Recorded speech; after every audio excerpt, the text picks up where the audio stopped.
Welcome to the week 6 tutorial question number 2. In this question, we will apply 4 steps hypothesis testing to determine whether the average house price in Perth is equal to $600,000. So for that, we are going to use our data set, the housing data set.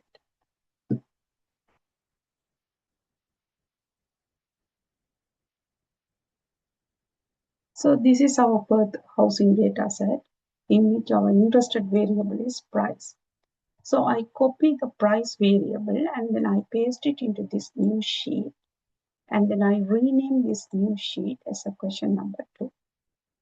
So now I am going to follow the hypothesis testing framework in which the first step is we need to specify the hypothesis. There are 2 types of hypothesis we need to specify. One is null hypothesis, the other one is alternative hypothesis. As I said in question number 1, it is always better to start with specifying the alternative hypothesis in the first case, because we are testing the alternative hypothesis, but we are making the decision based on the null hypothesis. So in this case, our question is determine if the average house price in Perth is equal to $600,000. So the alternative hypothesis is the average house price in Perth is not equal to 600,000. So the average Perth price, the house price, I'm going to use the symbol which is called mu. So I'm going to insert the mu and also not equal sign. So the average house price in Perth is not equal to 600,000. And the null hypothesis is the mu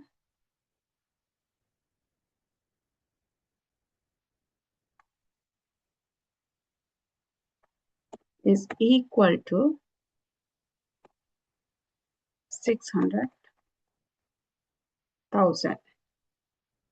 So I'm going to move this and this up. Okay, so now I specified the null and alternative hypothesis. The second step, I am going to specify the rule. So the step 2 is the rule specification. The rule is if p-value is less than the level of significance. Usually we use the level of significance as 5%.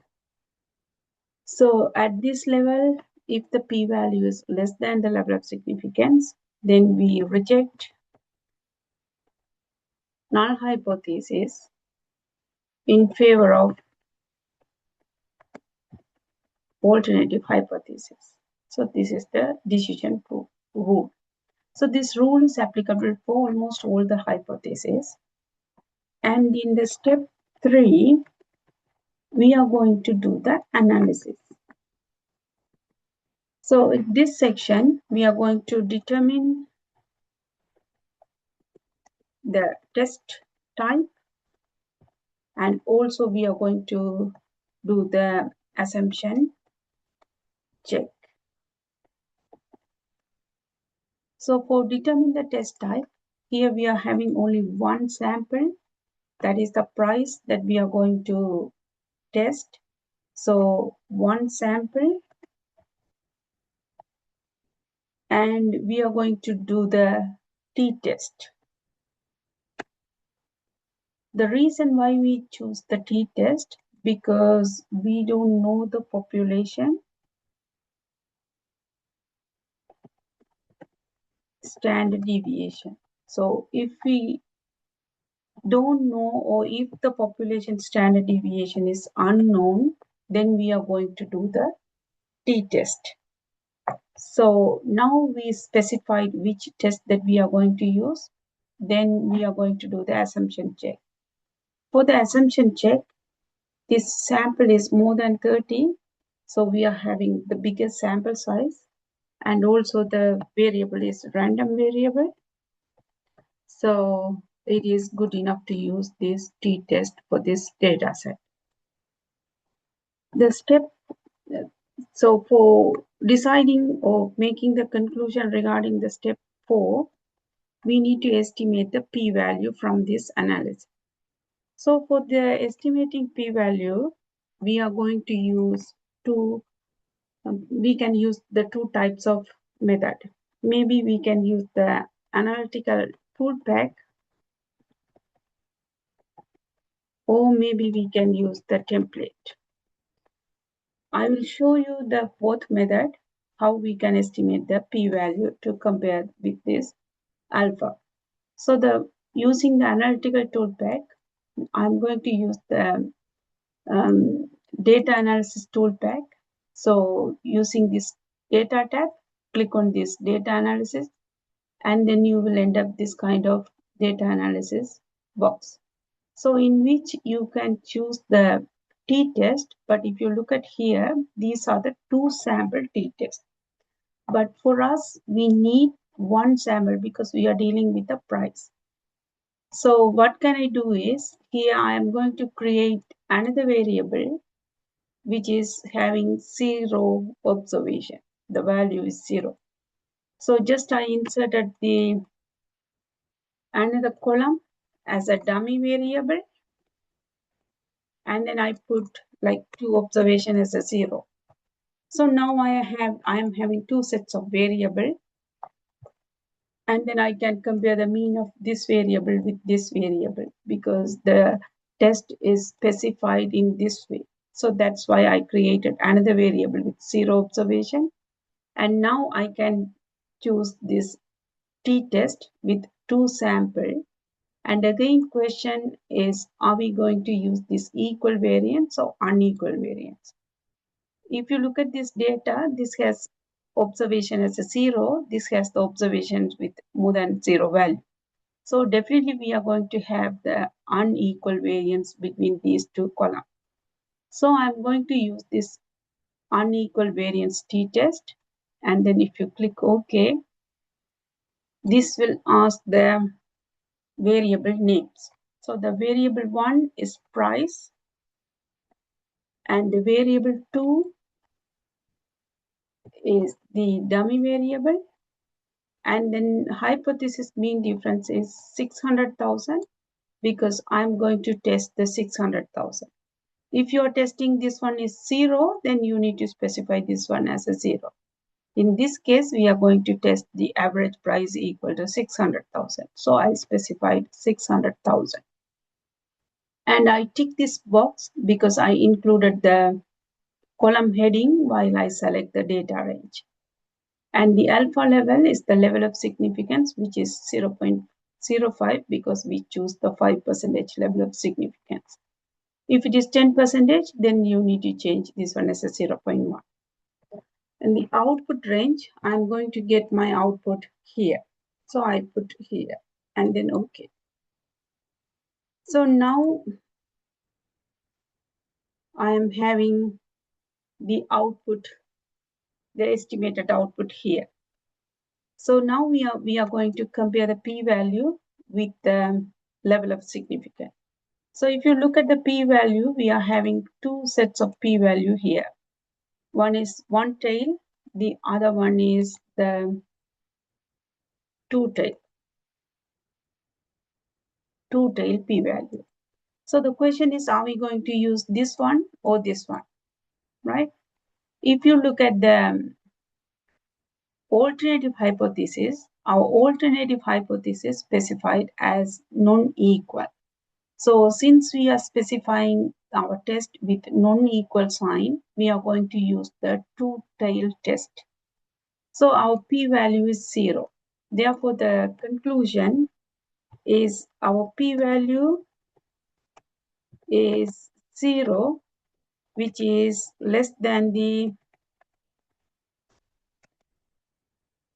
level of significance 0.05.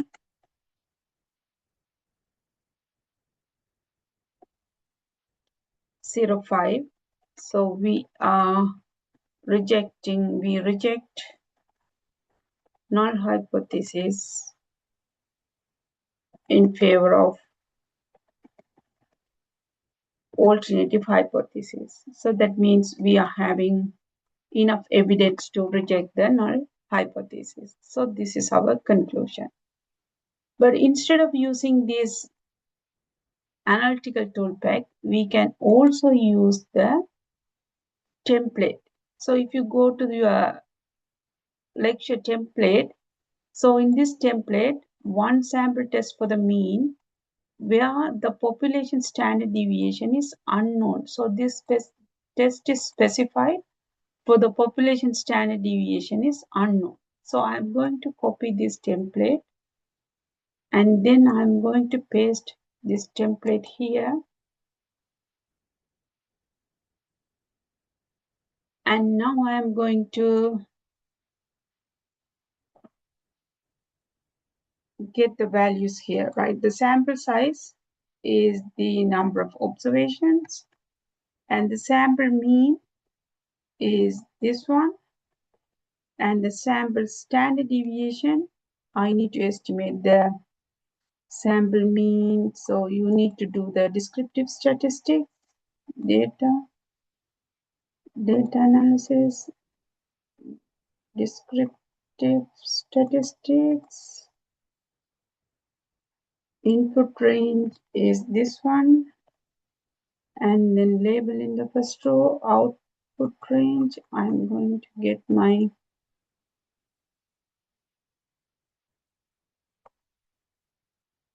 output range here, and the summary statistics. All right, so here I am going to use the sample size equal to this one,